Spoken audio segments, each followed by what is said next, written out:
ما الذي يفرق بيننا وبينهم؟ منهج السلف، لأن السلف هم الذين فهموا الكتاب والسنة وساروا عليهما، فنحن نتبع السلف الصالح. إن الحمد لله نحمده ونستعينه ونستغفره ونعوذ بالله من شرور أنفسنا ومن سيئات أعمالنا، من يهده الله فلا مضل له ومن يضلله فلا هادي له، وأشهد أن لا إله إلا الله وحده لا شريك له إقرارا به وتوحيدا، وأشهد أن محمدا عبده ورسوله صلوات الله وسلامه عليه. يا أيها الذين آمنوا اتقوا الله حق تقاته ولا تموتن إلا وأنتم مسلمون. يا أيها الناس اتقوا ربكم الذي خلقكم من نفس واحدة وخلق منها زوجها وبث منهما رجالا كثيرا ونساء، واتقوا الله الذي تساءلون به والأرحام إن الله كان عليكم رقيبا. يا أيها الذين آمنوا اتقوا الله وقولوا قولا سديدا يصلح لكم أعمالكم ويغفر لكم ذنوبكم، ومن يطع الله ورسوله فقد فاز فوزا عظيما. فإن أصدق الحديث كتاب الله، وخير الهدي هدي محمد صلى الله عليه وسلم، وشر الأمور محدثاتها، وكل محدثة بدعة، وكل بدعة ضلالة، وكل ضلالة في النار. أما بعد، الحمد لله. அல்லாஹ்வின் அடியார்களே, தற்போதுதான் அல்லாஹ்வுடைய கிருபையை கொண்டு புனிதமிக்க ரமதான் மாதத்தை முடிவு பெற்று பின்பு அதை தொடர்ந்து வந்த அஷூருல் ஹஜ், ஹஜ்ஜுடைய மாதத்தினால முதல் மாதமான இங்கு இடத்தில் வரக்கூடிய ஷவ்வாலுடைய மாதத்தையும் கடந்து இப்போது துல்கஅதாவின் மாதத்தில் இருக்கிறோம், 11வது மாதத்தில். அல்லாஹ்வின் அடியார்களே, முஃமின்களுக்கு இன்பம், முஃமின்களுக்கு மகிழ்ச்சி, முஃமின்களுக்கு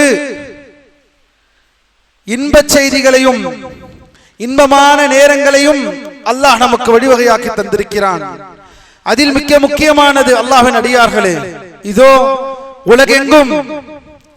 உலகெங்கும் நம் முஸ்லிம்கள் அல்லாஹ்வை வணங்குவதற்கும் இஸ்லாத்தின் மாபெரும் 5 தூண்களின் ஒன்றான ஹஜ்ஜை, அல்லாஹ்வின் வீட்டை, ஹஜ்ஜின் கிரையை சிறம்பட முடிப்பதற்காக உலகெங்கும் முஸ்லிம்கள் கிளம்ப ஆரம்பித்து விட்டார்கள். தங்களின் பயணத்தை தொடங்க ஆரம்பித்து விட்டார்கள். இந்த பயணம் உலகெங்கும் இருக்கும் முஸ்லிம்களை அல்லாஹ்வின் அடியார்களே மக்காவில் சங்கமிக்க செய்ய போகிறது. வலில்லாஹில் ஹம்த். அல்லாஹ்விற்கே எல்லா புகழும், அல்லாஹ்விற்கே எல்லா புகழும். அல்லாஹ்வின் அடியார்களே, மாபெரும் வணக்கம் அல் ஹஜ். அல்லாஹ் தன் திருமறையிலே கூறுகிறான், வலில்லாஹி அலன் நாஸ் ஹஜ்ஜுல் பைத் மன் இஸ்ததாஅ இலைஹி சபீலா.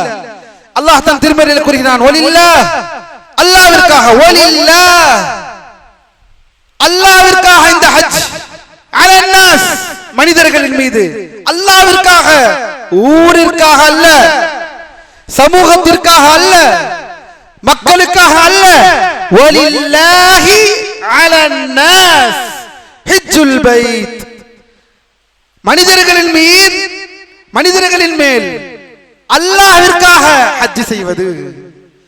இந்த வசனம் அல்லாஹ்வின் அடியார்களே மறுபடியும் உற்று நோக்கி சிந்திக்கக்கூடிய கடமையில் இருக்கிறோம். யாருக்காக இந்த ஹஜ்? யாருடைய முகத்திற்காக ஹஜ்? யாரை திருப்திப்படுத்த போவதற்காக ஹஜ்? அல்லாஹ்வை திருப்திப்படுத்துவதற்காக, அல்லாஹ்வை அவனுடைய நியமத்துகளை பெறுவதற்காக, அவனுடைய பாவ மன்னிப்புகளை பெறுவதற்காக செய்ய வேண்டிய ஹஜ் இது.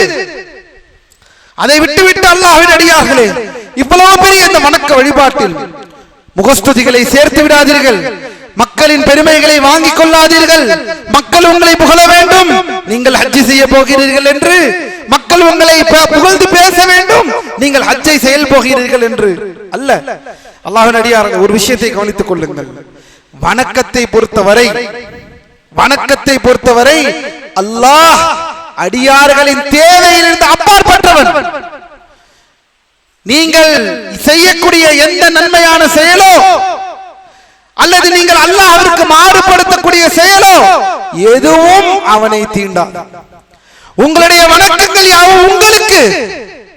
ஏதோ நினைத்துக் கொள்ளாதீர்கள், அல்லாஹ்விற்கு நான் வணக்கம் செய்கிறேன், அல்லாஹ்விற்கு நான் ஏதோ ஒரு விஷயத்தை செய்து காட்டுகிறேன். அல்ல, அவன் அகிலத்தாரை விட்டு தேவையற்றவன் என்று அல்லாஹ் தன் திருமறையில் சொல்கிறான். அவன் கனி, தேவையற்றவன். மனிதர்களின் தேவைக்கு மனிதர்கள் அவனுக்கு செய்ய அவன் தேவைகள் இருந்து அப்பாற்பட்டவன். அப்படி என்றால் இதெல்லாம் யாருக்கு? இவ்வளவு பொருட்செலவை போட்டு செல்வது யாருக்கு? அல்லாஹ்விற்காக செய்கிறேன், அல்லாஹ்விற்காக செய்கிறீர்கள். அந்த நன்மை, அதற்கான கூலி எல்லாம் அல்லாஹ்விற்கு இல்லை, உங்களுக்கானது. அந்த கூலி உங்கள் நலனுக்கு, உங்கள் கபரிற்கு, உங்கள் சொர்க்கத்திற்கு செல்வதற்கான வழிகளில் ஒன்று, நரக நெருப்பில் இருந்து உங்களை பாதுகாப்பதற்கான ஒன்றே தவிர நீங்கள் அல்லாஹ்விற்கு எதுவும் செய்து விடவில்லை. அல்லாஹ்விற்கு எதுவும் செய்து விடவில்லை. அல்லாஹ்வின் அடியார்களே, நன்றாக கவனித்துக் கொள்ளுங்கள். அவனை அனுதினமும் துதிப்பாடுவதற்கு, அவனை அனுதினமும் வணங்குவதற்கு மலக்குகள் இருக்கிறார்கள், மறந்து விடாதீர்கள். அகிலத்தாரின் தேவையை விட்டு அப்பாற்பட்டவனாக இருக்கிறான் ரப்புல் ஆலமீன். இதை மறந்து விட்டாதீர்கள். ஏதோ நாம் பெரிய பொருட்செலவை செய்து விட்டால் நாம் அல்லாஹ்விற்காக ஏதோ செய்கிறோம். அல்ல, உங்கள் கபரிற்காக, உங்களின் மறுமை வாழ்விற்காக. அல்லாஹ்வின் அடியார்களே, அதேபோல் ஹஜ்ஜுடைய நன்மைகளை, இந்த மாபெரும் இந்த ஹஜ்ஜுடைய நன்மைகளை ஒரு முஸ்லிம் தெரிந்து கொள்ள வேண்டாமா?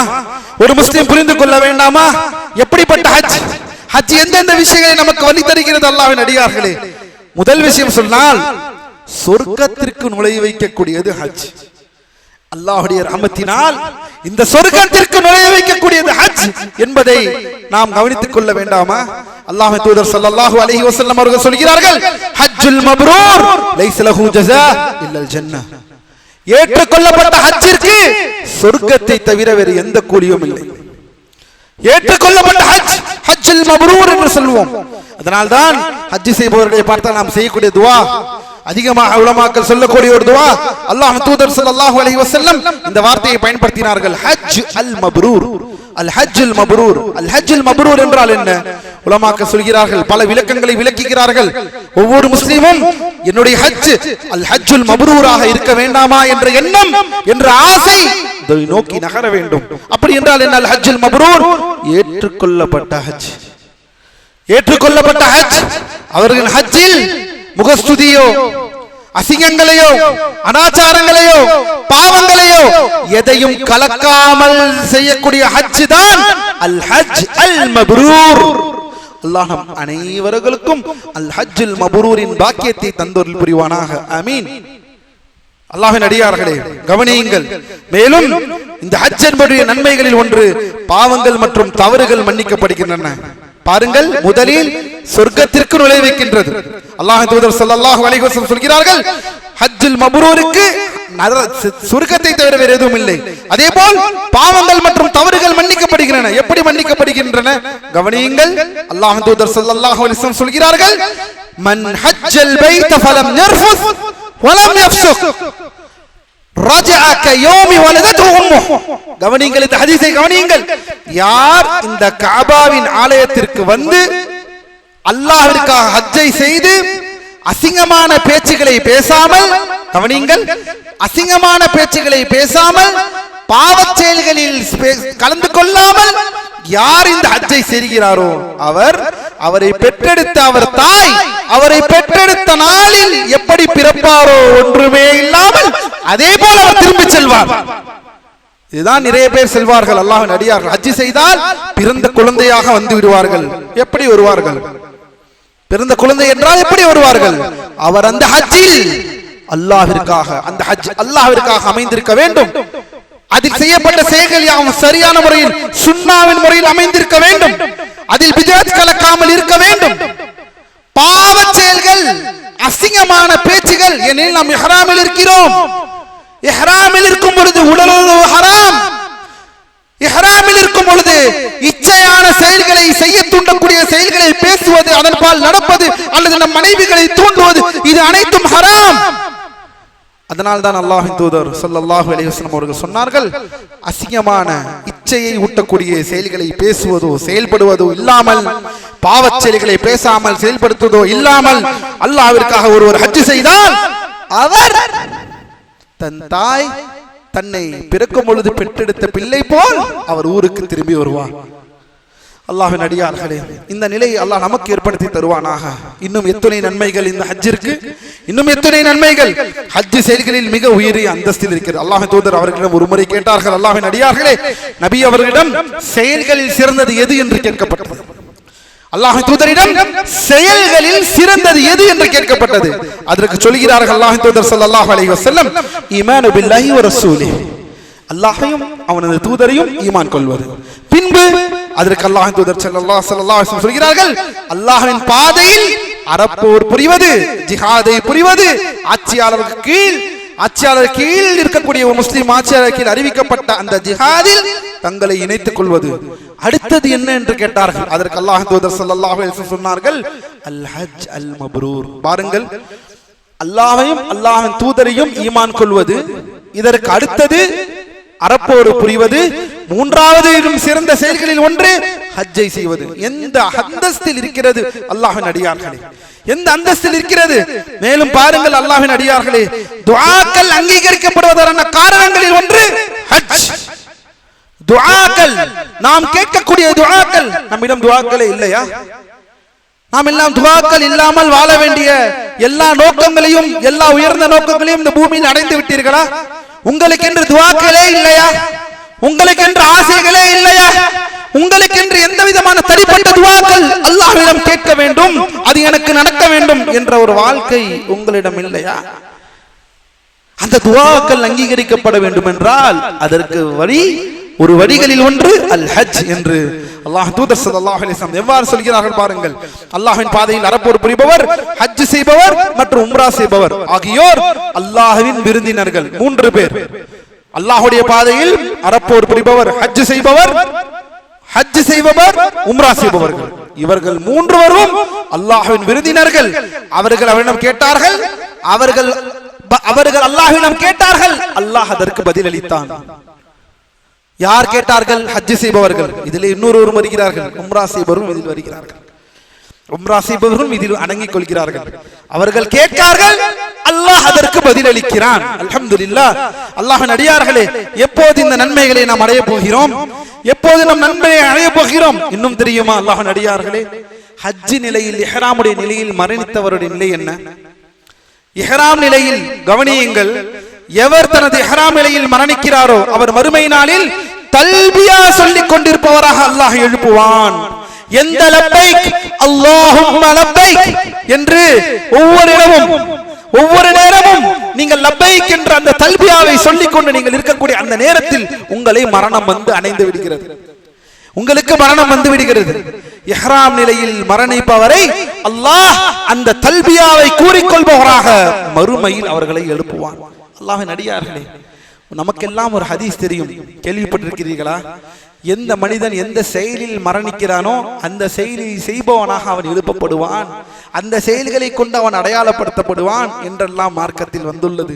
ஆனால் ஒருவர் இஹ்ராமுடைய நிலையில் மரணித்தார், அவர் நாளை மறுமையில் தல்பியா சொல்லக்கூடியவர்களாக. இதனால் தான் பல பேர் அல்லாஹ்விடம் துஆ கேட்பார்கள், என்னுடைய வாழ்க்கை, என்னுடைய மரணம் நல்ல நிலையில் எனக்கு மௌத்தை தாயா ரப்பே, நல்ல நிலையில் எனக்கு மரணத்தை ஏற்படுத்தக்கூடிய ரஹ்மானே என்று அல்லாஹ்வை அழைக்கக்கூடியவர்களாக இருந்தார்கள். மேலும் அல்லாஹ்வின் அடியார்களே, ஹஜ்ஜின் பரக்கத்துகளில் ஒன்று, அதில் மறுமை நற்கூலிகளுடன் சேர்ந்து செல்வம் மற்றும் வாழ்க்கையின் சந்தோஷங்களும் சேர்ந்து வருகின்றன. தெரியுமா உங்களுக்கு அல்லாஹ்வின் அடியார்களே? ஒரு முறை பாருங்கள், அல்லாஹ்வின் தூதர் ஸல்லல்லாஹு அலைஹி வஸல்லம் சொல்கிறார்கள், நீங்கள் ஹஜ்ஜையும் உம்ராவையும் அடுத்தடுத்து தொடர்ந்து செய்யுங்கள், ஏனெனில் அவை உலகில் உள்ள துருத்தி, இரும்பையும் தங்கத்தையும் வெள்ளியின் அழுக்குகளை எவ்வாறு நீக்குமோ அதே போல் வறுமையையும் பாவங்களையும் நீங்கள் செய்யக்கூடிய இந்த வணக்கங்கள் நீக்கும்.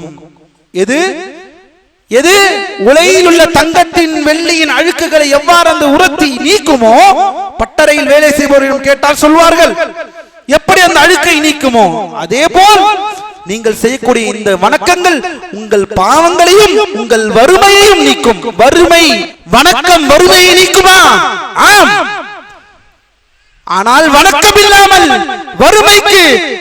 வறுமைக்கு நிவாரணத்தை தேடிக் கொண்டிருக்கக்கூடிய சமூகம் அல்லாஹ்வை வணங்குவதை விட்டுவிட்டு சமூகத்தின் வறுமையை எதில் தீர்ப்பது? அல்லாஹ்வின் அடியார்களே, அல்லாஹ்வுடைய வணக்கங்களை விட்டுவிட்டவர்களாக ஃபஜ்ரை தொழாமல் என் வாழ்க்கை சரியாக வேண்டும் என்று ஃபஜ்ரை விட்டுவிட்டவன் காலையில் மற்ற வரிகளை தேடி தன்னை தேர்ந்தெடுத்துக் கொள்கிறானே, எவ்வாறு வெற்றி பெறுவான்? ஆனால் அல்லாஹ் தூதர் ஸல்லல்லாஹு அலைஹி வஸல்லம் சொல்கிறார்கள், ஹஜ்ஜை உம்ராவையும் அடுத்தடுத்து தொடர்ந்து செய்யுங்கள். ஏனெனில் அந்த வணக்கம் உங்கள் வறுமையை நீக்கும். அப்படி என்றால் ஹஜ்ஜையும் உம்ராவையும் தொடர்ந்து செய்வது? ஒருவர் ஹஜ் செய்து விட்டு என்றால், ஹஜ் செய்து முடித்து விட்டு ஊருக்கு வந்து விட்டார் என்றால் அடுத்தது உம்ரா செய்வது, பிறகு உம்ரா செய்து விட்டார் என்றால் அடுத்தது ஹஜ் செய்வது. பொருளாதார வசதிகள் உடையவர்களை. ஆனாலும் அல்லாஹ்வின் அடியார்களே, இந்த விஷயத்தை திருப்பிக் கொள்ள வேண்டும், இந்த விஷயத்தை பார்த்துக் கொள்ள வேண்டும். வணக்கம் வறுமையை அளிக்குமா? லா இலாஹ இல்லல்லாஹ். அப்படி என்றால் நம்முடைய தொழுகைகள், நம்முடைய ஐவேளை தொழுகைகள், நம்முடைய நோன்புகள், நாம் கொடுக்கக்கூடிய ஜகாத்துகள் அல்லாஹ் நம் வாழ்க்கையில் அபிவிருத்தியும் நம் வாழ்க்கை நியமத்தையும் அளிப்பானாக அல்லாஹ்வின் அடியார்களே. எனவே அல்லாஹ் நமக்கு நேர்வழியை செலுத்துவானாக. ஹஜ்ஜுடைய இந்த சிறப்புகளை, இந்த அந்தஸ்துகளை பார்க்கக்கூடிய நாம் இதை மக்களுக்கும் சொல்லி நாமும் இந்த சந்தோஷங்களை, இந்த நியமத்துகளை அடையக்கூடிய வழிகளை அல்லாஹ் நம் அனைவருக்கும் ஆக்கி அருள் புரிவானாக. வஅக்கூலு கௌலி ஹாதா வஸ்தக்ஃபிருல்லாஹ லி வ லக்கும் வ லிஜமீஇல் முஸ்லிமீன மின் குல்லி தன்ப் ஃபஸ்தக்ஃபிரூஹு இன்னஹு ஹுவல் கஃபூருர் ரஹீம்.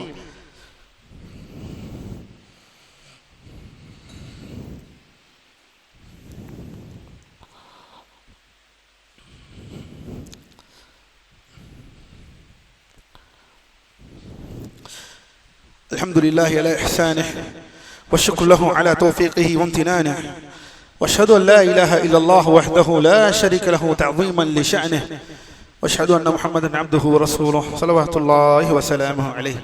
அல்லாஹ்வின் அடியார்களே, ஹஜ்ஜுடைய சிறப்புகளை பார்த்தோம். ஆனால் இன்று ஒரு சில விஷயத்தை மனதால் நாம் உள்வாங்கக்கூடிய கடமையில் இருக்கிறோம். அல்லாஹ்வின் அடியார்களே, நீங்கள் செல்வந்தராக ஆகி இருக்கிறீர்கள், உங்களிடம் ஒரு 7 லட்சம் ரூபாய் இருக்கிறது, அந்த 7 லட்சத்தை நான் கட்டிவிட்டேன் என்றால் அந்த ஹஜ் என்ற ஒரு கடமை முடிந்து விட்டது என்று ஒரு சடங்கை செய்வது போல் அல்லாஹ்வின் அடியார்களே, தயவு செய்து இந்த ஹஜ்ஜை நினைத்துக் கொள்ளாதீர்கள். தயவு செய்து இந்த ஹஜ்ஜை நினைத்துக் கொள்ளாதீர்கள். அல்லாஹ்விற்காக உங்களிடம் இறைஞ்சுகிறேன், உங்களிடம் கேட்கிறேன், உங்களிடம் கெஞ்சி கேட்டுக்கொள்கிறேன். இந்த வணக்கத்தின் சுவையை உணர்ந்து இந்த வணக்கத்தை செய்வது நம் மீது கடமை. வாழ்நாளில் செய்யக்கூடிய ஒரே ஒரு ஹஜ் இது. அப்படிப்பட்ட பொருளாதார சூழ்நிலை நமக்கு இன்று அமைந்து விட்டது. ஒரு ஹஜ்ஜை செய்தாலே அல்ஹம்துலில்லாஹ் என்று சொல்லக்கூடிய நிலையில் இருக்கக்கூடிய நாம் அந்த ஒரு ஹஜ்ஜை எப்படி செய்ய வேண்டும்? ஏதோ ஒரு டிராவல்ஸை பிடித்து அந்த டிராவல்ஸ்காரர்களிடம் 2 லட்சம் ரூபாய் அல்லது 1 லட்சம் ரூபாயை முன்பணத்தை செலுத்தி உங்களுக்கு அவர் போன் அடித்து உங்களிடம் சொல்வார், 23ஆம் தேதி நமக்கு பிளைட் இருக்கிறது, அதற்கு முன்னால் 21ஆம் தேதி என்ன செய்வோம் என்று சொல்வோம், நீங்கள் வந்து விடுங்கள், 23ஆம் தேதி பிளைட் ஏறிவிடும், எங்களோடு சேர்ந்து விடுங்கள் என்று. அவர் 2 மாதத்திற்கு முன்னால் காசை கட்டியிருப்பார். அதுவரை அந்த பிளைட் ஏறக்கூடிய நேரம் வரை தாம் ஹஜ் செய்கிறோம் என்ற நியத்தில் கூட இருக்க மாட்டார். அவ்வளவு பிஸி, இந்த உலக வாழ்க்கையில் அவ்வளவு பிஸியாக இருப்பார். ஹஜ் செய்ய போகிறோம், என் ஹஜ் வணக்கம் மாபெரும் வணக்கம், அந்த வணக்கம் அல்லாஹ் ஏற்றுக்கொள்ள வேண்டாமா என்ற அந்த ஆசை உங்களிடம் இல்லையா? அல்லாஹ்வின் அடியார்களே, அந்த ஒரு ஆசை உங்களிடம் இல்லையா? ஏதோ காசு கட்டி விட்டோம், என்னை ஒருவர் 2 மாதம் கழித்து எனக்கு போன் கொடுப்பார். ஏன்? நாங்கள் சொல்லி தருகிறோம் வாருங்கள் என்று சொன்னால் கூட எங்களுக்கு நேரம் இல்லை. அந்த பேக், அந்த பெல்ட், அந்த இஹ்ராம் துணி எல்லாவற்றையும் நான் ஆள் அனுப்புகிறேன், அவர்கள் கொடுத்து விடுங்கள், அல்லது நான் அப்போது வாங்கிக் கொள்கிறேன். இது வணக்கமா? அல்லாஹ்வை அஞ்ச வேண்டாமா? எல்லா வணக்கத்திலும் காட்டக்கூடிய அதே பொடுபோக்கு இந்த ஹஜ்ஜிலும் இன்று தொடர்கிறது. ஆனால் போய் செய்துவிட்டு திரும்பி வந்தால் மட்டும் போதும், ஹாஜி ஹாஜி என்று போட்டுக் கொள்வது. அல்லாஹ்வின் அடியார்களே, எங்கிருந்து வந்தது இந்த பழக்கம்? எங்கிருந்து வந்தது? யாராவது ஒரு ஆதாரத்தை காட்டுங்கள். வணக்கம் என்பது நமக்கும் படைத்தவனுக்கும் மத்தியில் உள்ள ஒரு தொடர்பு. அதை எவ்வளவு வெளிப்படுத்தாமல் இருக்க முடியுமோ அவ்வளவு வெளிப்படுத்தாமல் இருக்க வேண்டும். இதனால் தான் சுன்னத்து தொழுகையை தொழுவது சுன்னா எங்கு? முன் சுன்னத் பின் சுன்னத் தொழக்கூடிய சிறந்த இடம் எது? வீடு. அல்லாஹ்வின் தூதர் ஸல்லல்லாஹு அலைஹி வஸல்லம் காட்டி தந்த வழிமுறை, சுன்னாவை முன் சுன்னத் பின் சுன்னத்துகளை ரவாத்திபுகளை தொழ வேண்டும் என்றால் சிறந்த இடம் வீடு. ஏன்? எதற்கு? கடமையான தொழுகையை மட்டும்தான் வெளியிலே மக்களுக்கு மத்தியிலே தொழ வேண்டும். அதன் அல்லாத அனைத்து வணக்கங்களையும் சிறந்த இடம் தொழுவது, சிறந்த இடம் தொழக்கூடாது என்று இல்லை, சிறந்த இடம் வீடு. ஏன்? அந்த வீடு ஒரு கேடயம். நான் செய்யும் வணக்கத்தை நான் என் மக்களுக்கு காட்ட வேண்டும். எனக்கும் அல்லாஹ்வுக்கும் மத்தியில் இந்த பழக்கத்தை கொண்டு வாருங்கள் அல்லாஹ்வின் அடியார்கள். எந்த வணக்கத்தையும் செய்தால் மக்களுக்கு மத்தியிலே செய்ய வேண்டும். எந்த செயல்பாடு அப்படி என்றால் பள்ளியிலே எல்லாவற்றையும் செய்து விட்டீங்கன்னா வீட்டில் என்ன மிஞ்சிருக்கிறது? அல்லாஹ்வின் தூதர் ஸல்லல்லாஹு அலைஹி வஸல்லம் அவர்கள் சொல்கிறார்கள், லா தஜஅலு புயூதகும் குபூரா, உங்கள் வீடுகளை நீங்கள் கபர்களாக ஆக்கிக் கொள்ளாதீர்கள் என்று. ஏன் எப்போது வீடு கபராக மாறும்? ஏனெனில் கபரில் தொழ முடியாது. எந்த வீட்டில் தொழுகை நடத்தப்படல, எனவே நீங்கள் கபராக உங்கள் வீட்டை ஆக்கிக் கொள்ளாதீர்கள். நீங்கள் அங்கு தொழுகையை நடத்துங்கள். எந்த தொழுகை நடத்த முடியும்? ஜமாத்து தொழுகையா? எந்த தொழுகை? முன் சுன்னத் பின் சுன்னத் ஸலாத்துல் இஸ்திகாரா. ஏதாவது உங்கள் வாழ்க்கையில் முடிவெடுக்க வேண்டும், அந்த முடிவில் குழப்பம் இருக்கிறது, அதற்காக நான் தொடக்கூடிய தொழுகை. வேறு எந்த தொழுகையாக இருக்கட்டும், வித்ருடைய தொழுகை. அதே போலத்தானே அல்லாஹ்வின் அடியார்களே ஹஜ். இந்த தொழுகையே இப்படி சொல்லும் பொழுது ஹஜ் என்ற மாபெரும் வணக்கத்தை மக்களுக்கு மத்தியில் காட்டுகிறீர்கள். ஹாஜி ஹாஜி என்று போட்டுக்கொள்வது, அல்லாஹ்வின் அடியார்களே, இதெல்லாம் இருக்கக்கூடாத பழக்கம். உங்கள் வணக்கத்தை மறையுங்கள், உங்களுடைய வணக்கங்களை மறைத்து வையுங்கள். அதுவே சிறந்த முறை. தயவு செய்து டிராவல்ஸ்காரர்களை சரியான டிராவல்ஸை பிடியுங்கள் அல்லாஹ்வின் அடியார்களே. உங்களை கஷ்டப்பட்டு 7 லட்சத்தை 8 லட்சத்தை, போன வருடம் 7, இந்த வருடம் எத்தனை என்று தெரியவில்லை, அடுத்த வருடம் செய்பவர்களுக்கு 7 8 ஆகும். இணை வைப்பாளர்களும் இணை வைப்பை மக்களுக்கு மத்தியில் பரப்பக்கூடிய டிராவல்ஸ் இருந்து உங்களை விலகிக் கொள்ளுங்கள். அவர் எந்த 5 ஸ்டாரை போட்டால் என்ன, உங்கள் வணக்கத்தை பாழாக்கக்கூடியவர்கள் இருந்தால் நீங்கள் போகக்கூடிய டிராவல்ஸ் சரியான டிராவல்ஸாக இருக்க முடியாது. டிராவல்ஸை சரியாக சூஸ் செய்வதில் கூட இந்த வணக்க வழிபாடு ஹஜ்ஜுடைய வணக்கம் அமைந்திருக்கிறது என்றால் எந்த அளவுக்கு அவர் தான் நம் பொறுப்புதாரிகள்.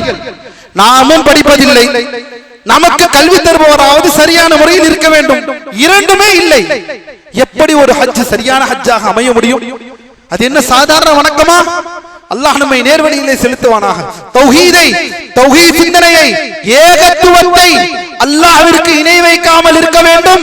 வணக்க வழிபாடுகளில் அல்லாஹ்விற்கு இணை வைக்க கூடாது என்று சத்தியத்தை சஹாபாக்களின் வழியின்பால் உங்களுக்கு யாரேனும் உங்களுக்கு சத்தியத்தை காட்டுவதற்கு ஹஜ்ஜை உங்களுக்கு கூட்டு போகிறார் என்றால் அப்படிப்பட்ட டிராவல்ஸில் உங்களுடைய பொழுதை நீங்கள் வைத்துக் கொள்ளுங்கள். தயவு செய்து அல்லாஹ்வின் அடியார்களே கவனமாக இருங்கள், உயிரோட்டத்துடன் இருங்கள். ஏதோ ஒரு சடங்கை போல் ஆக்கிக் கொள்ளாதீர்கள் இந்த ஹஜ்ஜை. கடைசி வரை எனக்கு தெரியாது, அதெல்லாம் எனக்கு தெரியாது. அங்கே போய் போனை நோண்டுவது, அங்கே போய் போனை, அங்கே போய் பிசினஸை பார்ப்பது, பிசினஸ் பிசினஸ் பிசினஸ். யா அல்லாஹ், யா அல்லாஹ், யா அல்லாஹ். அல்லாஹ்வின் அடியார்களே வருத்தமாக இருக்கிறது. எப்படிப்பட்ட ஹஜ்ஜை அல்லாஹ்வின் தூதர் ஸல்லல்லாஹு அலைஹி வஸல்லம் செய்தார்கள் தெரியுமா? எப்படிப்பட்ட ஹஜ்ஜை அந்த சஹாபாக்கள், அந்த 1 லட்சம் சஹாபாக்கள் பின்தொடர்ந்து செய்தார்கள் தெரியுமா? எத்தனை கஷ்டங்களில் செய்தார்கள் தெரியுமா? இன்று மினாவிலும் முஸ்தலிஃபாவிலும் நடந்தே சென்றார்கள், அன்று நடந்து சென்றார்கள். இன்று அதையெல்லாம் அல்லாஹ் மிகவும் எளிதாக்கி விட்டான். மினாவிலும் முஸ்தலிஃபாவிலும் தங்கக்கூடிய இடங்கள் எல்லாவற்றும் இன்று எளிதாக விட்டன. ஏசி இல்லாத காலத்தில் அன்று இந்த வணக்கத்தை செய்தார்கள் அல்லாஹ்வின் அடியார்களே. ஆனால் நாமோ எல்லா வசதியும் இருந்தும் வசதிகள் வாங்க வாங்கதான் மார்க்கத்திலிருந்து தூரமாகிறோம். வசதிகள் வர வரதான் மார்க்கத்திலிருந்து அல்லாஹ்வை வணங்குவதிலிருந்து நாம் தூரமாகிக் கொண்டிருக்கிறோம். அல்லாஹ் நம்மை நேர்வழியிலே செலுத்துவானாக, அல்லாஹ் நம்மை பாதுகாப்பானாக. அந்த ஒரு ஹஜ்ஜுக்கு கூடமா அந்த ஒரு செயல், அங்கு 45 நாள் என்பது நீங்க வெளியே இருப்பீர்கள், மக்காவில் இருப்பீர்கள். ஹஜ் என்பது 3 நாட்கள் 4-5 நாட்கள் தான் ஹஜ். அந்த 4-5 நாட்களுக்காக உங்கள் வாழ்க்கை இத்தனை லட்சம் செலவு செய்து போவதற்கு சரியான முறையில் நான் ஹஜ் செய்ய வேண்டும் என்ற எண்ணம் உங்களிடம் இல்லை என்றால் சொல்வதற்கு ஒன்றுமில்லை. வல்லாஹி சொல்வதற்கு ஒன்றுமில்லை. அந்த 5 நாட்களில் ஹஜ் சரியான முறை அமைய வேண்டும் என்பதை நான் படிக்காமல், நான் தெரிந்து கொள்ளாமல், ஒருவிடம் கற்றுக்கொள்ளாமல் இருந்தால் அல்லாஹ் நம்மை நேர்வழியை செலுத்துவானாக. அல்லாஹ் நம்மை பாதுகாப்பானாக. ஏற்றுக்கொள்ளப்படக்கூடிய ஹஜ்ஜாக அல்லாஹ் நம்மை ஆக்குவானாக. ஏற்றுக்கொள்ளக்கூடிய ஹஜ்ஜை அல்லாஹ் நம் அனைவருக்கும் வழங்குவானாக. அந்த ஹஜ்ஜிற்கு பொருளாதாரத்தை சேகரியுங்கள். அல்லாஹ்வின் அடியார்களே, பயப்பட வேண்டாம், கவலைப்படாதீர்கள். அல்லாஹ் உங்களுக்கு கொடுப்பான். நியத்தை வையுங்கள், அந்த எண்ணத்தை நோக்கி நகருங்கள். எனக்கெல்லாம் அல்லாஹ் ஹஜ்ஜை தருவானா என்று நிராசை அடையாதீர்கள்.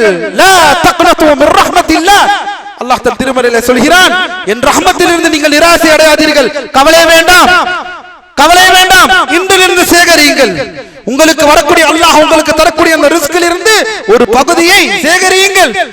தயவு செய்து சேகரியுங்கள் அல்லாஹ்வின் அடியார்களே. இன்ஷா அல்லாஹ், அல்லாஹ் நாடினால் பிஇذنில்லாஹ் அடுத்த வருடம் நீங்கள் செய்யலாம் இன்ஷா அல்லாஹ், அல்லது அல்லாஹ் நாடினால் 2 வருடத்தில் செய்யலாம். முயற்சி வேண்டும் அல்லவா, முயற்சி வேண்டும் அல்லவா.